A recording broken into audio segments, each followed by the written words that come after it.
Hello दोस्तों, कैसे हैं आप? एक बार फिर से आपका स्वागत है आपके अपने YouTube चैनल GK Adda 360 में। और आज एक टॉपिक ला है पर्वत पठार श्रेणी। यह वीडियो बहुत ही इंपॉर्टेंट है। एक्चुअली मैं सीरियलिस्ट में बता रहा हूँ और मेरी जो अगला जो इंटेंशन है बताने का वो नदियाँ बताने का है, पठार बताना है। आप इस वीडियो को ध्यान से देखिएगा, क्योंकि जब आप इन वीडियो को ध्यान से देखेंगे तो नदियाँ याद करना आपके लिए चुटकियों का गेम हो जाएगा। आपको सब कुछ पता चल जाएगा काफी डिटेल से। तो इस वीडियो को अंत तक देखिएगा। अगर यह वीडियो आपको दिल को छू जाए तो आप इसे लाइक कीजिएगा, सब्सक्राइब भी कीजिएगा और जितना अधिक से अधिक हो मेरे मेहनत को देखते हुए शेयर भी कीजिएगा। एग्जाम का ट्रेंड रहा है कि एग्जाम में इससे एक नंबर के प्रश्न पूछ लिए जाते हैं। देखिए, स्मार्ट स्टडी कीजिए, डिटेल से पढ़िए, स्मार्ट स्टडी कीजिए और इस तरह से पढ़िए कि एग्जाम में आपसे अगर टॉपिक आता है तो एक भी क्वेश्चन उस टॉपिक से ना छोड़े ना छूटे। आइए स्टार्ट करते टॉपिक पर्वत श्रेणी और पठार की हम बात कर रहे हैं। सब आज की वीडियो में मैंने क्या किया कि बहुत सी चीजों को मैंने लिख दिया है, क्योंकि मेरे पास कोई स्मार्ट बोर्ड नहीं है। अगर मैं नहीं लिखता तो यह वीडियो बहुत लंबा हो जाता, तो छोटा करने के लिए मैंने लिख दिया। चलिए स्टार्ट करते। सबसे पहले जो पर्वत श्रेणी मैंने लिखा है, इस पर्वत श्रेणी का क्या नाम है? अरावली पर्वत श्रेणी। और मोस्टली जो अरावली पर्वत श्रेणी है यह राजस्थान में है। और जानते हैं यह सबसे पुरानी चट्टानों से बना। ये तो मैं लिखना भूल ही गया। यह क्या है? यह सबसे पुरानी चट्टानों से बना है। एग्जाम में अक्सर आता है कि बताइए भारत का कौन सा पहाड़ या कौन सा पर्वत श्रेणी सबसे पुराना है। तो भारत का जो सबसे पुराना पर्वत श्रेणी है वो है अरावली पर्वत श्रेणी। अगर इसकी ईस्वी को ज्ञात करें तो ऐसा कहा जाता है कि अरावली पर्वत श्रेणी लगभग 570 मिलियन वर्ष क्या है? पुराना है। अब ये तो जान गए कि यह राजस्थान में है, यह भी जान चुके हैं कि यह सबसे पुरानी चट्टानों का बना है। हम अगली बात कर लेते हैं, इसकी सर्वोच्च चोटी कौन है? तो इसकी सर्वोच्च चोटी का नाम है गुरु शिखर। अब गुरु शिखर किस पर है? तो अरावली श्रेणी में एक पहाड़ है, उस पहाड़ का नाम है क्या? माउंट आबू। क्या नाम है? माउंट आबू। और इसी माउंट आबू का जो सर्वोच्च चोटी है उस सर्वोच्च चोटी को कहते हैं गुरु शिखर। और इसकी जो लंबाई ऊंचाई जो है वो 1722 मीटर है। अब इससे निकलने वाली प्रमुख नदियां हैं जैसे माही, लूनी, बनास, सुक्री, जवई इत्यादि नदियां हैं। लेकिन कम से कम 3 नदी का नाम याद रखें, माही, लूनी और व्यास। अब जानते हैं खास बात, इसकी पश्चिम तरफ से मैंने लिख दिया, बोर्ड के इस तरफ पश्चिम और इस तरफ क्या? आप मैप में देखेंगे क्या? लेफ्ट साइड में पश्चिम और राइट में क्या होता है? पूर्व। तो इसकी पश्चिम तरफ से प्रमुख 2 नदियां निकलती हैं। वो कौन कौन है? माही नदी और एक और नदी का क्या नाम है? लूनी नदी। और जानते हैं, और इसके पूरब की तरफ से कौन नदी निकलती है?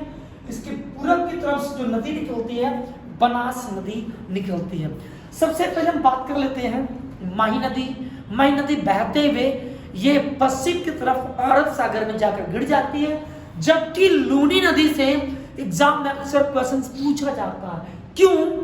क्योंकि लूनी नदी निकलती तो है अरावली पर्वत श्रेणी के पश्चिम से, लेकिन ये अरब सागर में नहीं गिरती है, यह कच्छ के रण में ही गायब हो जाती है।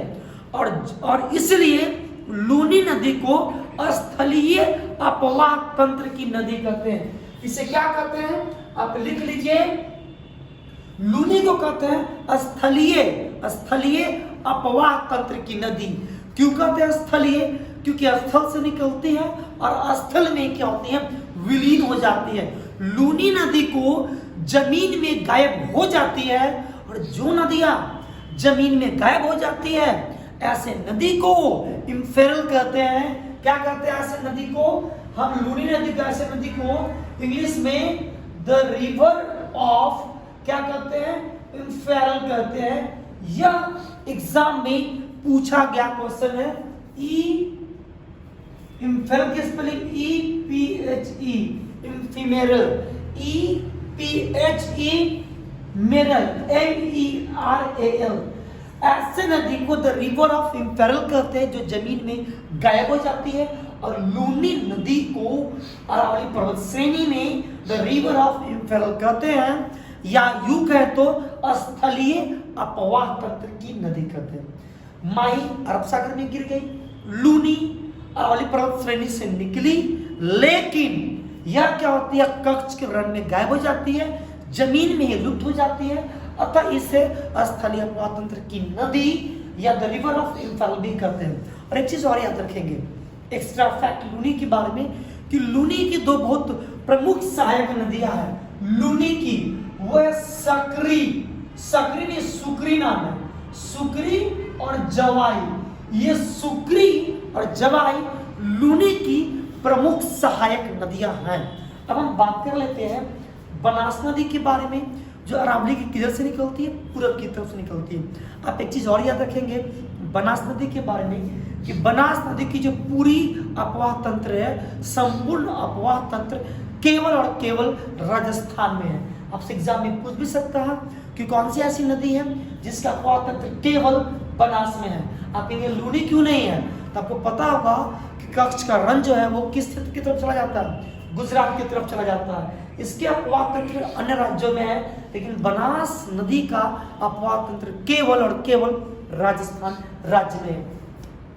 अगर हम बात कर लेते हैं मेवाड़ का पठार, मेवाड़ का जो पठार एक्चुअली में यह भी कर सकते हैं अरावली का विस्तार है। मेवाड़ का पठार जो है यह राजस्थान और MP में क्या है, या इसका विस्तार राजस्थान और MP में है। जानते हैं मेवाड़ का पठार क्यों इंपॉर्टेंट है, क्योंकि मेवाड़ का पठार जो है यह अरावली को अलग करता है, किससे, मालवा से। किससे अलग करता है, अरावली को मालवा से। समझने के लिए ऐसे समझे कि अगर ऐसे ऐसे पठारों की श्रृंखला है, तो बीच में जो आ जाती है यह मेवाड़ है, और इस पर फिर कौन आ जाता है, मालवा पठार आ जाता है। ठीक है, तो मैंने बताया मेवाड़ का पठार, मेवाड़ आपको पता होगा कि कहाँ पे, राजस्थान में, साथ ही साथ इसके कुछ हिस्से MP में है।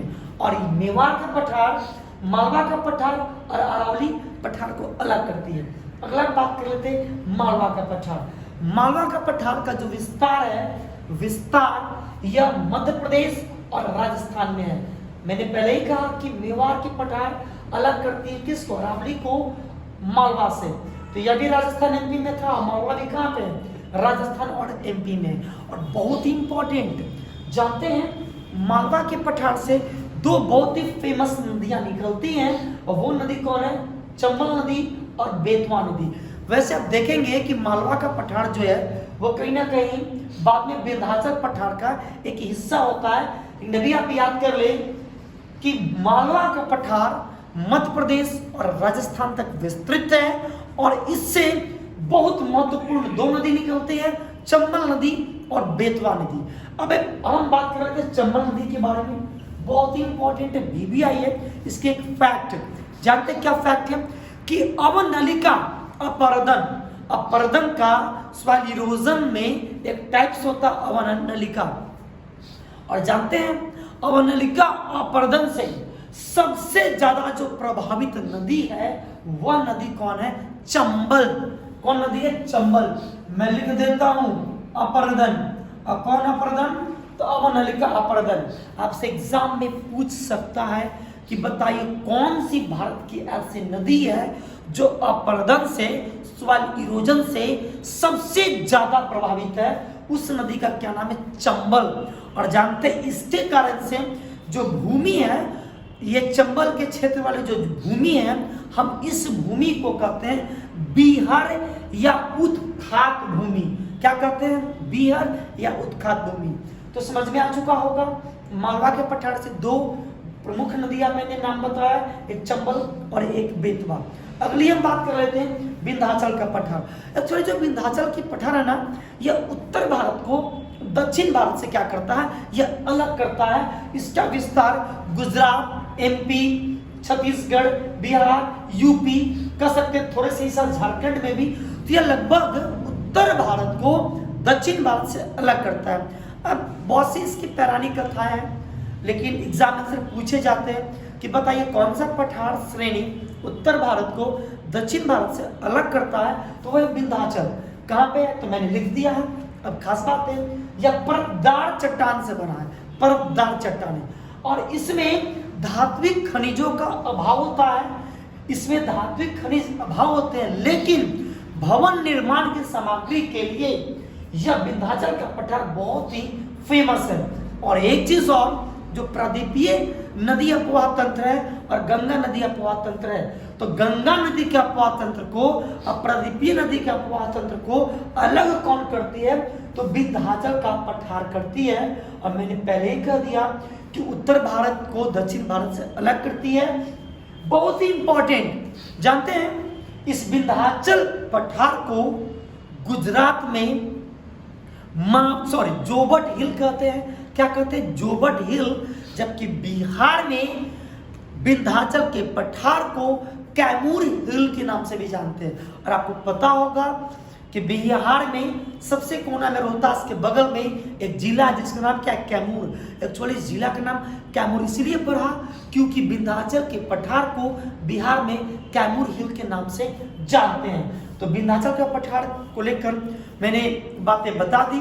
और जानते हैं विंध्याचल से बहुत ही महत्वपूर्ण नदियां निकलती है। जैसे मैंने बताया कि मालवा का पठार कहने लगे विंध्याचल पठार के थोड़े से हिस्से में आते, जैसे चंबल नदी, बेतवा नदी, केन नदी, बिहार की बहुत ही प्रसिद्ध नदी जिस नदी का क्या नाम है? सोन नदी। इस सभी का उद्गम कहाँ से होता है? विंध्याचल के पठार से। अगला ये मैकाल का पठार, मैकाल। और जानते हैं मैकाल का पठार कहाँ पे है? तो यह छत्तीसगढ़ में है। कहाँ पे? छत्तीसगढ़ में, जो एक पुरानी ब्लॉक पर्वत है। कैसा पर्वत है? ब्लॉक पर्वत है। और इसका जो सर्वोच्च शिखर है, सर्वोच्च शिखर का नाम है अमरकंटक। मैंने इसकी ऊंचाई मैं लिखना भूल गया। अमरकंटक की जो ऊंचाई है वो 1036 मीटर है। कितना है?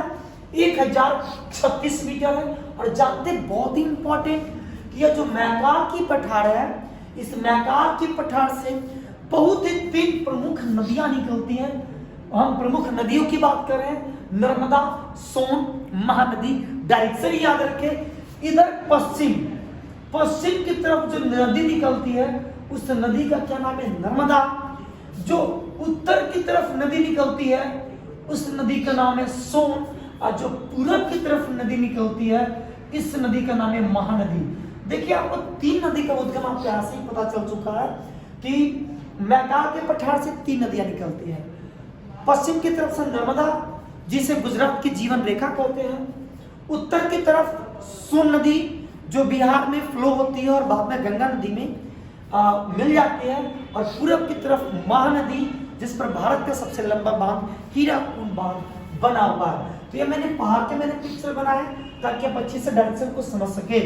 तो उम्मीद रखते हैं मैकाल का पठार आपको समझ में आ चुका होगा कि 3 प्रमुख नदियां मैकाल के पठारी क्षेत्र से निकलती है। किस राज्य में? छत्तीसगढ़ में है। और यह पुरानी चट्टानों का बना कैसा पर्वत है? तो यह ब्लॉक पर्वत है। कैसा पर्वत है? ब्लॉक पर्वत। वैसे पर्वतों का टाइप से हम आपको पढ़ाएंगे, वहां पर काफी डिटेल से पढ़ा देंगे। चलिए अगर हम बात कर लेते हैं सतपुरा पहाड़ी की। सतपुरा पहाड़ी जो है वो महाराष्ट्र, गुजरात, एमपी, छत्तीसगढ़, इवन छोटा नागपुर के पठार तक फैला हुआ है। कौन? सतपुरा। यूं कहें तो यह मध्य भारत में है। यह कहां पे है? सतपुरा की पहाड़ी मध्य भारत में। विंध्याचल पठार के ठीक नीचे पता है क्या है? सतपुरा पहाड़ी है। और जानते हैं खास बात कि यह जो है सतपुरा पहाड़ी, यह जो है ज्वालामुखी चट्टानों से बना है। किस चीज से बना है? ज्वालामुखी चट्टानों से बना।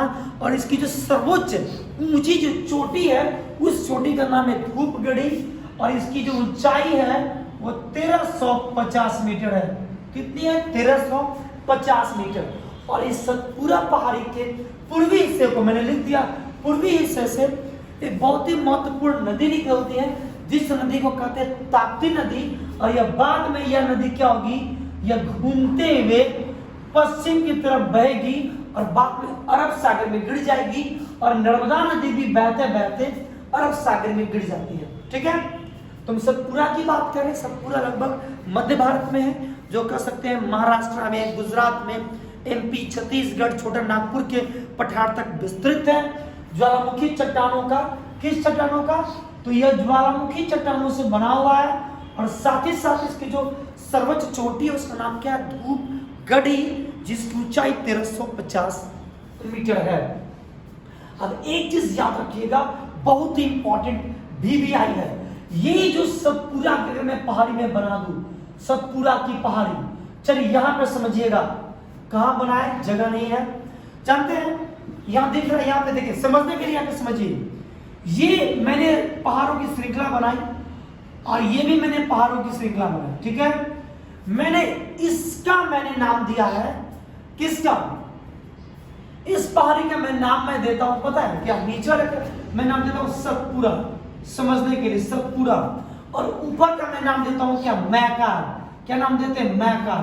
तो जानते हैं ये जो ऊपर की तरफ सतपुरा के ऊपर में, विंध्य के नीचे में, विंध्य श्रेणी के नीचे में जो नदी बहती है, उसी नदी का नाम है नर्मदा। क्या नाम है? नर्मदा। और इसके नीचे जो नदी बहती है उस नदी का नाम क्या? ताप्ती। क्या नाम है? ताप्ती नदी। तो यूं कहें तो नर्मदा और ताप्ती, इस नर्मदा ऊपर में, नीचे में ताप्ती, इस नदी के बीच जल विभाजन का जो कार्य है, जल विभाजन का कार्य वो कौन करती है? सतपुरा पहाड़ी करती है। अब एग्जाम में आता है कि बताइए नर्मदा और ताप्ती के बीच कौन सी पहाड़ी है? तो उस पहाड़ी का क्या नाम है? सतपुरा। आपसे एग्जाम में पूछेगा कि सतपुरा के ऊपर कौन सा नदी है, तो सतपुरा के ऊपर कौन है? नर्मदा नदी है। अभी आप इतना याद करें कि नर्मदा जो पढ़ चुके हैं, तो मैं आपके पठार से निकलती है और सतपुरा पहाड़ी के पूर्वी हिस्से से निकलती है कौन नदी? ताप्ती। इस दोनों नदी के बीच जल विभाजन का कार्य कौन करती है? सतपुरा की पहाड़ी करती है। अगला हम बात कर रहे थे दंडकारण्य पठार का।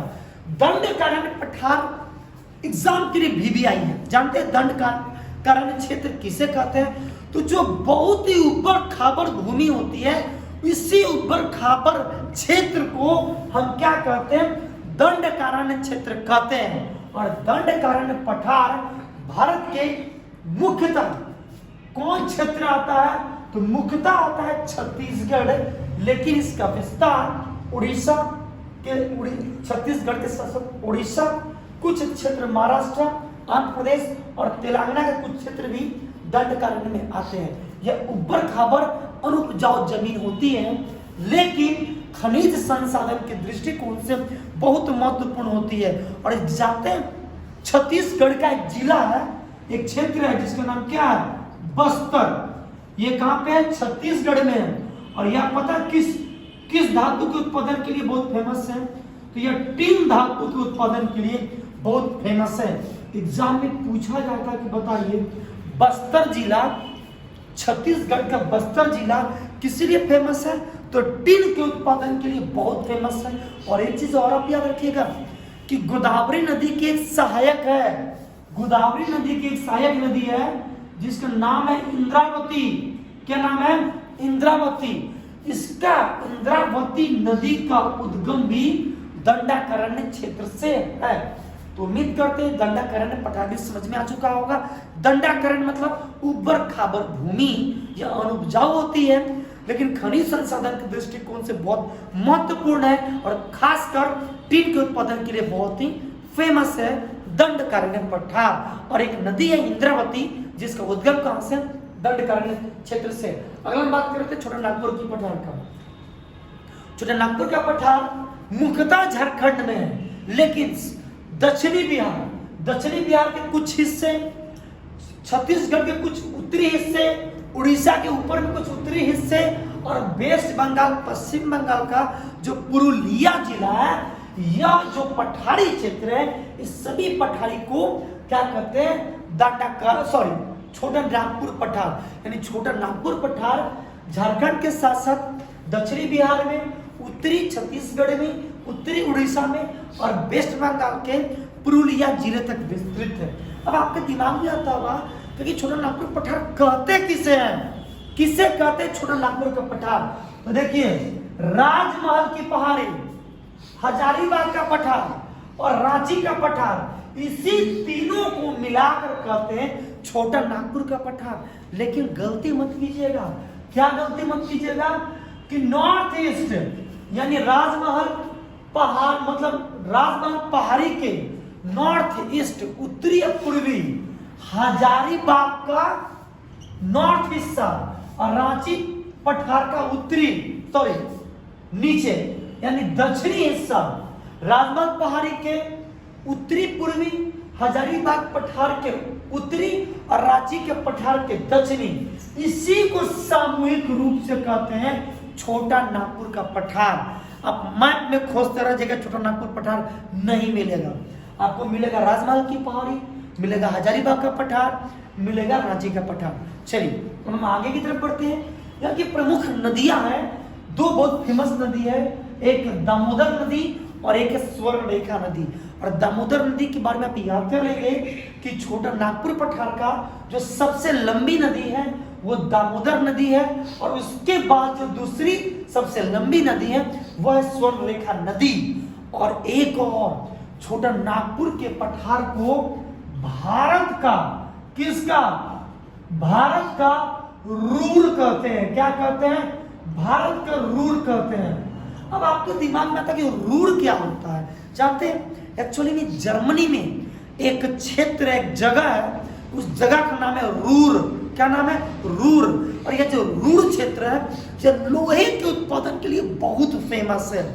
इस तरह से भारत का जो छोटा नागपुर पठार है खनिज संसाधन के दृष्टिकोण से बहुत ही महत्वपूर्ण है। अतः छोटे नागपुर के पठार को भारत का क्या कहते हैं? रूर कहते हैं। और मैं एक चीज और बता दूं कि आज मैंने जो भी पढ़ाया मैंने आपको नदी के बारे में, तो मैंने तीन नदियां मैं यहीं पर रोक रहा हूं। अगली पार्ट पठार के बारे में मैं आपको अगली वीडियो में मैं आपको बता दूंगा।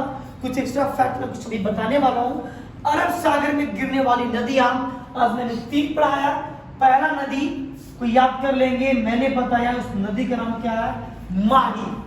दूसरा नदी जो अरब सागर में गिरती है उसका नाम क्या मैंने बताया? नर्मदा।